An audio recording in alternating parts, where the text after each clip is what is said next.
įdomu, dėkui už pasidalinimą. Ir leiskite, kol Aistė ruošiasi pristatyti, taip familiariai pavadinau, nes Aistė jau tiek metų pažįstu, kad jau yra brangelė pavadinu kartais. Tai iš tiesų dabar turėsime labai įdomų pranešimą. Daktarė Aistė Bimbirytė, tyrėja, menotyrininkė, taip pat labai domisi asmeniškai genealogija ir labai daug dirbo prie Karengų giminės genealogijos ilgą metą ir parengė monografiją, kuri turėtų pasirodyti artimiausiais metais. Ir štai pranešimas šiandien jos skambės Dingę istorijoje. Lietuvos didžiosios kunigaikštystės bajorų Karengų giminės tyrimas. Tikrai labai intriguojantis tyrimas. Tai netrukus jau, matau, pasiruošė Aistė. Tai Aistė, mes jūs matome. Puiku, ar girdžiuosi? Ir netgi vaizdelį matome, aš jūs net truputį padidinsiu, va štai prašau. Ar girdisi? Taip. Aš ne. Puikiai. Puiku, tai man tikrai labai apmaudu, kad taip jau susiklostė, nutiko gyvenimas ir negaliu būti kartu su jumis, nes iš tiesų labai laukiu šitos tyrimus. Ir labai ačiū ir prieš mane buvusiam pranešėjai, buvo be galo įdomu ir aš tikiu, kad mes kažkaip sukontaktuosime, nes mūsų pranešimuose matau tam tikrų bendrų taškų. Nu, šiandien, kaip Marius ir minėjo, pristatysiu vieną giminę, kurios, kaip suprantu, daugelis nežino, tiek meno istorikai, tiek ir istorikai. Ir kol prieš 10 metų nepradėjau tyrinėti Aštriosios Kirsnos dvaro, apie šitą giminę taip pat nieko nebuvau girdėjusi. Tai laiko, žinoma, yra nedaug, vos 20 minučių, bet dar tikiuosi, kad pavyks šiek tiek susipažinti su šitą giminę, kurios, bijau, palikuonių Lietuvoje jau nėra, arba bent jau man nėra žinoma. Tai pradėkime galbūt nuo to, kokios vietos siejasi su šitą giminę ir viskas jie tokie ir kaip mano tyrimų lauke atsirado. Tai atsirado prieš daugiau nei 10 metų, kuomet tuometinis Aštriosios dvaro savininkas Narius Narauskas tiesiog paprašė pasidomėti jo įsigyto dvaro istoriją. Ir tai yra Aštrioji Kirsna, Lazdijų rajone, pietų Lietuvoje, šiuo metu iš lėto pamažu, bet užtikrintai atgimstantis dvaras, tai labai rekomenduoju ten apsilankyti, ne taip toli nuo Panemunės pilies. Na ir tas gražus ansamblis šiuo metu laikomas vienu didžiausių Užnemunėje, 19 išlikusių dvaro laiko pastatų. Didžiąja dalimi yra įkurdintas 18-19 amžiaus sandūroje. Ir jo pagrindinis statytojas buvo Hektoras Karenga, arba Bonifacas Hektoras Karenga, bet dažnai tiesiog dokumentuose kaip Hektoras Karenga figūruojantis. Na ir pradėjus domėtis šituo asmeniu, neišvengiamai teko susidurti ir su jo giminės kilmės istorija, kuri pasirodė be galo įdomi ir netokia paprasta. Ir užbėgdama įvykiams už akių turiu pasakyti, kad iki galo šitos mįslės man ir nepavyko įminti, tad, tikiuosi, viliuosi, kad galbūt kažkas tai iš klausytojų, padės man rasti siūlo galą. Visą laiką tos pagalbos tokios tikiuosi. Dabar, kas buvo labai įdomu, kad Hektoras Karenga, matote, turi tokią keistą pavardę, Karenga. Herbas šitos giminės taip pat yra Karenga ir tai tokia, atrodo, tikrai ne vietinė, ne lietuviška pavardė, ne lenkiška. Ir tiesiog pradėjus domėtis ir sklaidyti herbynus, išaiškėjo dvi pagrindinės kilmės versijos. Pirmąją aš vadinčiau sicilietiškąją. Ir apie šitą versiją pirmasis mano žiniomis prabylo būtent Albertas Vijūkas Kojelavičius, 17 amžiaus viduryje savo vertybų. Čia yra tokia ištrauka ir ką jisai sako. Sako, kad šita giminė, nors patį aprašą giminės tokį labai jau trumpą te duoda, bet šiokios tokios žinios yra suteikiamos, išvardami keli nariai, ir sakoma, kad giminė yra kilusi iš Sicilijos kunigaikščių. Man tai pasirodė be galo intriguojantis momentas, aš pradėjau domėtis ir kažkaip atrodo, kad atsimušiau tiesiog į sieną, tai jau atlyginti. Ir dar tiesa vienas momentas, nepaminėjau pačioje pradžioje, kad giminė labai ilgą laiką, praktiškai iki 18 amžiaus pabaigos, prie savo pavardės dokumentuose pasirašydami pridėdavo tokį švadelytį de kvarto. Tai tarsi iš kvarto arba iš ketvirtosios dalies. Ir netrukus pasistengsiu paaiškinti, ką mano galva tai reiškia. Ir bet pirmiausia reikia pasakyti, kad šita tradicija, teigianti, kad giminė atėjusi iš Sicilijos, buvo, ta žinutė buvo kartojama labai ilgą laiką ir nusitęsė kaip per 20 amžiaus pradžios praktiškai visuose herbynuose po Kojelavičiaus, tiesiog buvo pavyzdžiui, Kasparas Lisieckis, visiems gerai žinomas, nes susiduria su genealogija arba tiesiog bajorijos tyrimais, irgi sako tą patį, kad giminė save veda iš Sicilijos kunigaikščių. Ir 17 amžiui pasirodo, kad būta dar vieno labai įdomaus šaltinio, kurio išleidimo laikas sutampa praktiškai su Kojolovičiaus darytų to tyrimų tokių genealoginių. Ir jame pakartojama dalis informacijos, kurią pateikia savo veikalė ir Kojolovičius, tačiau pasakoma dar daug daugiau. Ir viena vertus pasakoma, kita vertus įveliama labai daug painiavos. Ir tas veikalas, apie kurį aš kalbu, tai yra Laurino Janovičiaus panegirika mirusiai pirmai Vladislovo Karolio Departo Karengos žmonai, Elžbietai Stachovskai. Labai iš tokios svarbios giminės atėjusi moteris, mirusi regis 63 metais, galiu pameluoti dabar. Ir be to, kad praktiškai šita visa panegirika šiaip jau kaip ir skirta jai, jos dorybių pašlovinimui, tai yra tipinė barokinė literatūra, vis tik pačioje pradžioje šito veikalo tikrai ne vienas ir ne du ir ne trys puslapiai yra skiriami jos vyro biografijai.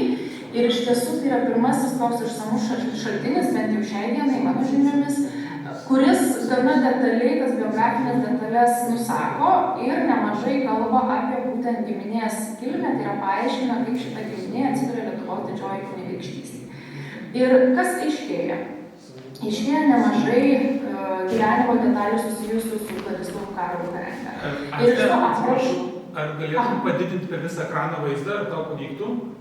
Aha, man matai tai gerokai patogiau, bet bandau. Gal dabar manęs aš tada matau, kokie sakantis skaitrai. Labai ačiū. Nes salė labai didelė ir galia mažiau matosi, tai labai ačiū. Suprantu. Gerai. Ir kasgi paaiškėjo apie Vladislovo Karolį Karengą? Kad šituo laikotarpiu, kada yra rašoma šita panegirika, giminė neabejotinai LDK išgyvena savo pakilimo laiką. Ir ten parašomos iš esmės priežastis, kodėl ta padėtis tokia nebloga. Aiškėja, kad pats Karenga buvo baigęs Vilniaus universitetą ir cituoju, jaunystės prie Hanibalo, kabutėse Krokuvos ir Monovo Nesvorskio šono būdamas, mūšiuose Ukrainoje ir Rusijoje, taip pat kovose su kazokais, vadovaujant pulkininkui Daumantui Sosickiui, kartu su kitais narsiais Ukmergės pavietos žemvaldžiais, viena širdimi ir jėgomis prieš švedus prie užpalių kovojo. Ir tai matosi, kad yra tiesiog pasižymėjimas mūšiuose, matyt, geras tikrai kariškis buvo ir, matyt, už tai buvo atitinkamai atsilyginta, kas buvo visiškai normali tradicija. Ir mane taip pat labai sudomino faktas, kuris irgi rodo apie tam tikrą statusą visuomenėje, kad savo sūnų, vieną iš sūnų, iš pirmosios santuokos, būtent su Stachovska, Vladislovas savo sūnų Hektorą apvesdino su Pacų giminės atstove, tai yra su Polocko Kašteliono Mykolo Kazimiero Pacų dukterimi Marijona Sofija. Ir šitas faktas, mano galva, pasako labai daug. Visų pirma, kad giminė turėjusi būti pakankamai svarbi, kad sugebėjo gauti tokią žmoną Karengą, vis tik tai yra Pacų klestėjimo laikas Lietuvos didžioji kunigaikštystė, tai manau irgi daug pasako.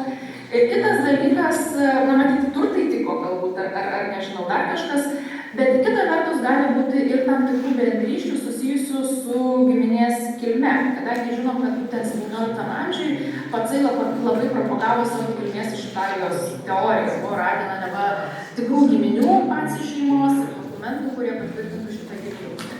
Ir man toktelėjo, kad galbūt čia irgi buvo viena iš priežasčių, kodėl tokiai santuokai ryžtasi, nes Karengos tikėtina taip pat turėjo kažkokių, kabutėse šį kartą sakau, įrodymų, kad yra kažkaip tai kilę iš Sicilijos. Tai toks galbūt tas užsienietiškos kilmės momentas irgi leido įsitvirtinti visuomenėje. Beje, pats Vladislovas padarė labai neblogą administracinę Karengą, kiek pavyko išsiaiškinti. Gana ilgą laiką buvo Trakų vaivadijos iždininkas, galbūt specialistai taip pasakys, bet mano galva tai yra labai neblogos pareigos. Taip pat buvo Ukmergės miesto ir Trakų miesto teisėjas, Ukmergės pastalininkis neilgą laiką, taip pat Simno ir Metelių seniūnas. Ir Simno ir Metelių seniūnas, mano galva, taip pat yra pakankamai svarbi detalė, kadangi šitas pareigas greičiausiai jis bus gavęs iš antrosios savo santuokos su Naruševičiūtė. Naruševičiūtė buvo irgi iš labai įtakingos šeimos atėjusi moteris ir jos tėvas taip pat prieš tai, man regis, ėjo seniūno, šitų žemių seniūno pareigas, tai matyt kažkaip šitie dalykai bus susiję. Ir dabar, kas dar yra pasakoma, tai Janovičius savo šitame panegirikoje, pamoksle, kaip jį pavadinti, šiek tiek kalba ir apie tos galūnėlės Karenga de Quarto reikšmę. Ir jisai nurodo, kad savo laiku Karengos gyvenę Sicilijoje ir valdė jiems paskirtą 4-ąją Sicilijos dalį. Iš čia ir tas de Quarto, kaip ir 4-oji dalis.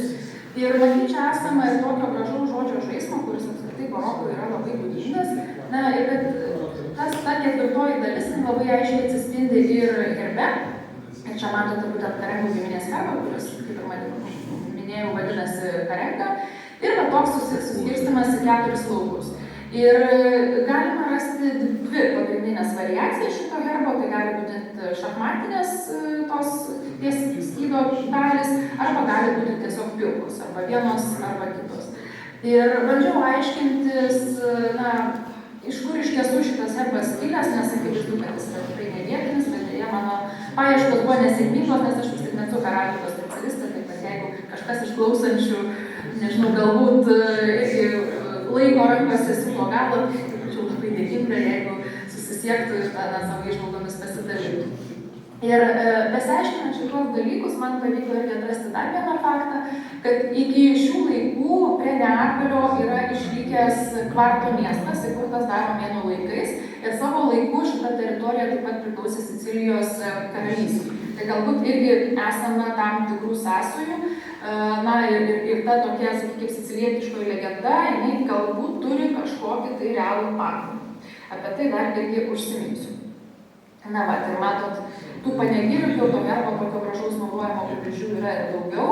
Ir čia matote jau pakankamai vėlyvą vaizdą iš 18 amžiaus pabaigos, kai buvo sudarytas Aštrosios Kiršnos dvaro inventorius, kai atiteko dvaras Juozapui Tadui Karengai ir jo žmonai Prazoraitei Petronėlei. Čia jungtinis jų herbas ir apačioje matote Hanibalas tikriausiai ant dramblio ir tokios įdomios visos šios figūros, tokia tikrai labai graži vaizdinė panegirika, kurią greičiausiai sukūrė giminaitis Antanas Karenga. Dabar be šitos sicilietiškosios labai intriguojančios kilmės teorijos, tas pats Janovičius pamini ir dar vieną, kuri ilgą laiką tarsi buvo tokia, mažiau girdima, nes iki pat 18 amžiaus daugiau kažkaip su ta sicilietiškoje galima susidurti. Tai ta kita teorija yra vengriškoji. Ir ilgą laiką aš prisipažinsiu, maniau, kad sicilietišką teoriją reikėtų absoliučiai ignoruoti ir yra visiškas mitas ir legenda, o reikėtų tikėti tik tai vengrišką kilmės teoriją. Ir ten Janovičius mini tokį labai įdomų faktą, kurio man patvirtinti niekaip nepavyko. Jis mini, kad Stepono Batoro dukterėčia buvusi vieno iš Karengų močiutė. Kažkas tai tokio, žodžiu, kažkokio yra giminystės ryšiai netgi su pačiu Batoru. Tai tokį dalyką jisai paminė, bet man niekaip nepavyko atsekti to ryšio.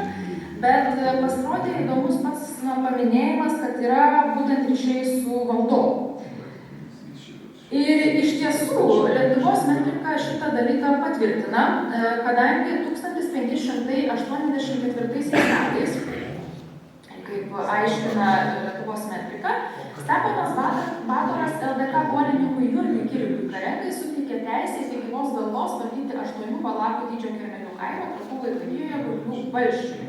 Taip kad, matyt, iš tiesų Karengos buvo artimi valdovui, nes bolininkų tapti tikrai galėjo ne bet kas, tai yra žmogus, kuris yra pakankamai arti valdovo ir turėjo būti patikimas. Tai matyt, kažkokios tos protekcijos tikrai buvo ir už kažkokius tai nuopelnus jisai gauna netgi ir žemės. Ir kas yra labai įdomu, kad 19 amžiaus pabaigoje, 16 amžiaus pabaigoje, šitas pats Jurgis Kirikas Karenga pradeda išgyventi tokį irgi pakilimą tam tikrą, kadangi iš pradžių gavęs šitą privilegiją, jisai pradeda vieną po kito įsigyti ir stambesnius dvarus. Pavyzdžiui, įsigyja 2/3 Daugirdiškių dvaro esančių netoli nuo trakų, paskui Ažmenos pavietę dar keletą įsigyję dvarų, gauna į žmonas kunigaikštytę, taip kad, žodžiu, atrodo, kad tikrai labai sėkmingas laikas ir nuo to laiko prasideda tiesiog giminės toksai pakėlimas. Tai va, bet koks jų tiesioginis tas ryšys sunku patikėti, bet matyti tikrai kažkokia protekcija buvo ir galėjo ateiti šitą giminę iš Vengrijos. Ir tada man tiesiog pradėjo galvoje grumtis šitas dvi teorijos, kuri iš jų yra tikresnė ir galiausiai pradėjau galvoti, ar iš tiesų jos turi grumtis, ar kiekviena kitai prieštarauti, o gal vis tik tai yra apie vieną ir tą patį. Ir ne taip seniai, aš šitą tyrimą aš pradėjau prieš, kaip minėjau, daugiau nei 10 metų, ne taip seniai, gal prieš metus ar pusantrų, ieškodama visiškai kitų dalykų, Lenkijos archyvuose atradau tokio Vojcecho Velenkos rankraščius ir tie rankraščiai yra skirti būtent... Atsiprašau, mano to pasiūlė. Tie rankraščiai yra skirti Lenkijos ir Lietuvos giminėms aptarti ir nors raštas tikrai yra ne iš lengvųjų, bet vis tik vis skaitomas ir šiai dienai tai yra šaltinis, kuris atrodo realiausiai nupiešiantis tą kilmę, tą visą liniją. Ir ką šitas autorius sako? Jisai sako, kad giminė turi sąsajų su garsiaisiais Esterhaziais, giminė, kuri garsi visoje Europoje, kilusi iš Vengrijos. Ir jisai mini, kad 15 amžiaus pabaigoje, kai Ešterhazių tokios kaip ir pavardės dar nebuvo, ir jie pasirašinėjo tik tai, degalantą, gyveno tokie du broliai Vengrijoje, Povilas ir Hektoras. Ir vienas iš jų, pirmasis, tai yra Povilas, turėjo 3 sūnus. Ir vienas iš tų sūnų buvo Povilas Antanas, antrasis buvo Emerikas ir minima, kad jis ėjo vyskupo pareigas Vengrijoje, o trečiasis buvo Hektoras. Taip pat šitas autorius nurodo, kad būtent vyskupas ir jo brolis Hektoras abu buvo išsiųsti su reikalais į Sicilijos kunigaikštystę. Ir jeigu Emerikas atliko savo pareigas, tam pavestas jam pakankamai gerai, ir jiems sekėsi ir sutarnavo valdovo pasitikėjimą, tai Hektoras kažką buitiškai tariant prisidirbo. Neaišku iki galo, kas ten buvo, tačiau jis buvo galiausiai dėl kilusio konflikto su vietinė valdžia priverstas bėgti iš šalies. Na ir Velenka teigia, kad tai ir buvo tas momentas, kada giminė atsidūrė Lietuvos didžiojoje kunigaikštystėje. Na, pakankamai tiksliai užrašyta ir man atrodo, kad pagrindinis kabliukas čia vis tik yra Emeriko paminėjimas kaip vyskupo, nes gal tikrai rasiu tos visus jau Vengrijos tuo metu vyskupus suminėtus. Deja, niekur tokio asmens neradau ir kitų minimų šitame dokumente. Ir tada man liko teorija tokia, kad gal vis tik šitas autorius šiek tiek supainiojo laiką, kada šitie dalykai vyksta. Nors jis kalba, kad čia viskas vyksta 15 amžiui, aš vis tik būčiau likusi šitos įvykius pavienyti į 16 amžiaus pirmą pusę, nes man pasirodė įdomus būtent Vengrijos ryšys su Sicilija. Ir būtent 16 amžiui Vengrijos žemėse mes jau turime Habsburgus. Habsburgai tuokėsi su asmenimis, per kuriuos įgauna įtaką Sicilijoje. Taip kad matyt, va čia kažkur yra tas ryšys. Ir beje, dar vienas labai įdomus tas Ešterhazių paminėjimas, kadangi šitą giminystę mini ir 19 amžiaus autoriai, kurie asmeniškai pažinojo aštriosios skirsnio savininkus, tai yra Hektorą ir jo žmoną. Ir tokia rašytoja Lenkų Paulina Vilkonska mini, kad tikrai giminė yra vengriškos kilmės ir giminiuojasi su garsiaisiais Ešterhaziais. Vėliau jau, kai giminė išgyvena nusmukimą ir vyriškosios linijos atstovų nebelieka, 20 amžiaus pradžioje, netgi amerikietiškoji spaudoj, paskutinioji Karegaitė, bandydama surinkti pinigų ir tokia keista istorija buvo. Koks būtų kontekstas, jį irgi mini, kad jos yra giminystė su Vengrijos Ešterhaziais. Tai, nors viskas atrodo labai abstraktu, neapčiuopiama ir jokių konkrečių, pavyzdžiui, teisinių dokumentų, kurie galėtų pagrįsti šitą teoriją, nėra, vis tik pats faktas, kad tai tradicijai yra keli šimtai metų, tiksliau abiems tradicijos, tiek sicilietiškosios kilmės teorijai, tiek vengriškai, ir ta giminystė su Ešterhaziais, matyt, kažkur tai tiesa yra, tik tai trūksta tam įrodymų. Ir dabar aš galvoju, kiek aš čia laiko, Marijau, kalbu, kiek man dar laiko liko, ar tęsti ar netęsti? 2 minutės. Oi, tai labai greitai pabaigsiu, tai mano pagrindinė buvo apie kilmę ir tai, kad iki galo ta mislė neišspręsta, nors tas siūlų kamuolys jisai šiek tiek vyniojasi, bet tiesiog prabėgom noriu dar paminėti, kas ištinka šitą giminę vėlesniais laikais. Ir kaip minėjau, 17 amžiuje giminė išgyveno pakilimą, 18 amžiaus pradžia šiaip savo, giminė suskyla, prasiskolina ir panašiai, žodžiu, tikrai ne patys geriausi laikai. Bet 18 amžiaus antra pusė vėl tokia šviesesnė. Ir galim paminėti be Hektoro Korengos, kuris pastatė Aštriąją kirstą, dar keletą įdomesnių tokių giminės narių, pavyzdžiui, Vilniaus pranciškonų gvardijoną Antaną Karengą. Ir mažai ką žino, tačiau tai, kad šias dienas pasiekė labai graži bažnyčia, šiuo metu beje restauruota, iš dalies rašytos mans nuopelnas, tai buvo labai aukštas pareigas ėjęs dvasininkas, išsilavinęs Romoje, gavęs teologijos profesoriaus vardą Romoje, taip kad ne šiaip sau. Ir jis atliko milžinišką rekonstrukciją būtent šitoje bažnyčioje. Ir būtent jam priklauso sumanymas ištapyti Švento Antano temos freskas. Vėliau tik susipykė su vyskupu, iškeliavo į Romą ginti savo garbės, pakeliui susirgo, kadangi jau buvo vyresnio amžiaus, ir niekada negrįžo. Jis į Romoje ir liko amžinojo poilsio. Ir tiesa, dar jisai turėjo tokį hobį, jisai mėgo labai raižyti ir piešti, ir šitą savo talentą perdavė savo sūnėnui, pusbrolio sūnui, Ignotui Karengui, kuris, manoma, buvo karmelitas Vilniuje irgi, neaiškiai jo mirimo data, bet jisai kaip grafikas jau reiškėsi žymiai daugiau, iliustravo ir varšuvietišką Don Kichoto leidimą, sukūrė daug ir religinio turinio vaizdų, portretų Zamoiskos, pavyzdžiui, šeimos sukūrė, tai čia jau neįdėjau toksai. Įdomus asmuo, jo iš tikrųjų kūrybinio palikimo yra gerokai daugiau negu jo biografinių žinių, bet abu gyveno, reiškėsi ir dirbo Vilniuje. Dar vienas palikimas, kaip minėjau, Štrosios Kirsnos dvaras. Hektoras Karenga perstatė tėvo Juozapo Tado Karengos statytus senuosius rūmus. Beje, Juozapas Tadas Karenga, gavęs valdyti šitos rūmus 18 amžiaus vidury, garsėjo kaip ne pats geriausias kaimynas, buvo išardęs ir nuo seno stovėjusią užtvanką ant Kirsnos upės, nuolat su savo sėbrais puldinėjo kaimynus, žodžiu, reputacija buvo tikrai nekokia. Tuo tarpu jo sūnus Hektoras buvo visiška priešingybė, labai išsilavinęs, ėjęs aukštas pareigas Užnemunėje, labai mylėjęs muziką, turėjęs savo nuosavą orkestrą, tikrai toks labai daug žmogus. Deja, po jo mirties 1838 metais giminė pradeda nykti, dvaras yra parduodamas. Čia vienas momentas iš labai gražios laiptinės. Ir jo paveldėtojas Adomas Karenga parduoda dvarą ir nusiperka gerokai mažesnį dvarelį, senąją Ančią arba starą Ančią dabartinį Lenkijoje. Šiandien ten beveik nieko nėra, griuvėsiai. Ir lieka tik tai moteriško linija ir galiausiai ir ta pati užsibaigė Vilniuje 20 amžiaus pradžioje. Čia viena iš tos Vilniaus atstovų, Elena Karengaitė, beje, tai yra vienintelis giminės narių atvaizdas, bent jau man žinomas, daugiau jokių kitų portretų mes neturime. Čia yra genealogija giminės, kurią aš sudariau per keletą metų. Tikrai yra klaidų, net nebejoju, bet iki tol, mano galva, niekur nebuvo tokios išsamios. O čia yra paskutiniosios Karengaitės, tai yra Karengienė ir Karengaitė, ir jos ilsisi rasų kapinėse, ir mano galva tai yra paskutinis šitos giminės pėdsakas būtent Lietuvoje. Tai tiek, ačiū. Ačiū labai, Aiste.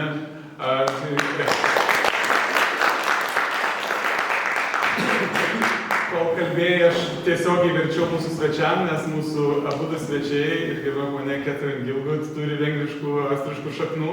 Ir prieš jūs jau skaitė pranešimą, profesorius taip pat jau supratote ar ne, tai jiems buvo labai įdomu, tai jeigu jūs kreipsis, nenustebkite, gerai.